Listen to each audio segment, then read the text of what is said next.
বিদেশ থেকে যারা স্বর্ণ নেবেন আগে জেনে বুঝে তারপরে নেবেন। না জেনে স্বর্ণ নিলে বিপদে পড়বেন এয়ারপোর্টে যেয়ে।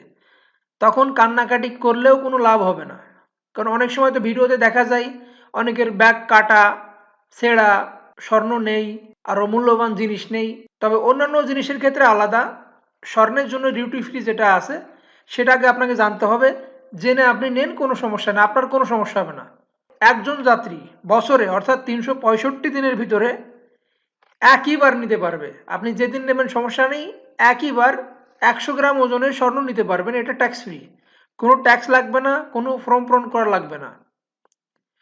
যদি আপনি স্বর্ণের বার নেন তাহলে ১১৭ গ্রাম, অতিরিক্ত যদি হয় তাহলে প্রতি তোলার জন্য ৫,০০০ টাকা করে দেওয়া লাগবে। ১১৭ গ্রাম যদি নেন ৫০,০০০ টাকা ট্যাক্স দেওয়া লাগবে সরকারকে, ফর্ম পূরণ করতে হবে, তারপর আপনার ট্যাক্স দিতে হবে। কোনোভাবেই লুকিয়ে স্বর্ণ নেওয়া যাবে না।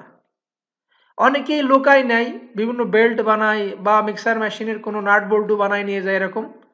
এরকম নিলে কিন্তু হবে না। আপনি যাই বানান, আপনি যেভাবেই স্বর্ণ নেন না কেন ধরা খাবে। আপনি যতটাই টেকনিক করেন না কেন আপনি কোনোভাবেই পার হতে পারবেন না, ধরা আপনার খেতেই হবে। বিশেষ করে লাগেজে স্বর্ণ কখনো লাগেজ দেওয়া যাবে না, কোনো মতেই না। আপনার ১ টাকার স্বর্ণ হোক বা কোটি টাকার হোক, কোনোভাবেই আপনারা লাগেজ দিবেন না স্বর্ণ। আপনি স্বর্ণ নিচ্ছেন, সমস্যা কি? আপনার টাকা দিয়ে কেনা, সেটা আপনি সরাসরি নেন, আপনার কাছে রাখবেন। যেটা মূল্যবান মূল্যবান জিনিস, মোবাইল, ক্যামেরা, ল্যাপটপ, এইগুলো আপনার সাথে রাখবেন। আপনার চেক ব্যাগে দেওয়ার দরকার নেই, আপনার ক্যাবিন ব্যাগে নেবেন। কোনোভাবেই লাগেজ দিবেন না। আর এখানে আরেকটা বিষয়, একটা যাত্রী ১ বছরে নিতে পারবে ১০০ গ্রাম স্বর্ণ। তবে ১২ বছরের যদি কম বয়স হয় তাহলে সেক্ষেত্রে সে নিতে পারবে না।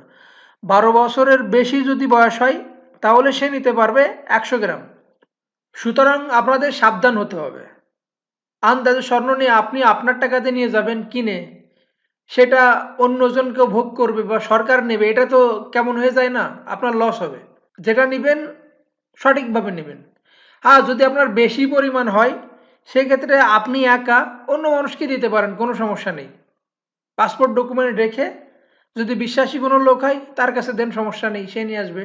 চালাকি করে যদি ধরা খান, কোনো জিনিসপত্র যদি বানিয়ে নেন স্বর্ণের, আর সেটা ধরা তো অবশ্যই খাবে, স্ক্যানে ধরাই খাবে, এটা কোনো মাপ নেই। যেভাবে আপনি নেন না কেন তখন তো পুরোটাই বাজেয়াপ্ত হবে। সুতরাং আপনার দামি জিনিস, মূল্যবান জিনিস জেনে বুঝে তারপরে নেবেন। আমি আবারও বলি, স্বর্ণের জিনিস কখনো লাগেজে দিবেন না। যেটা চেক ব্যাগে দিয়ে দিবেন ওইটাতে আপনি কখনো দিবেন না, আপনার কাছে রাখবেন। আপনার কম হোক বেশি হোক, চেক ব্যাগে দেওয়ার কোনো দরকার নেই। চেক ব্যাগে দিলে পাবেন না আপনি, চেক ব্যাগে দেওয়ার নিয়মও নেই। এটা শুধু একজনের জন্য না, কারণ যারা ব্যবসায়ী তারা বিভিন্ন চালাকি করে, এই জন্য এটা সরকারের লস হয়।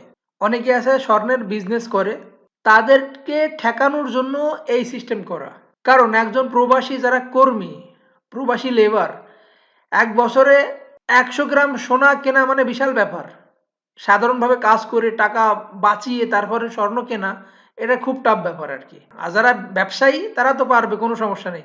যারা ব্যবসায়ী আছেন, আপনারা নিতে না পারলে আপনারা অন্য লোকের মাধ্যমে নেবেন, কোনো সমস্যা নেই।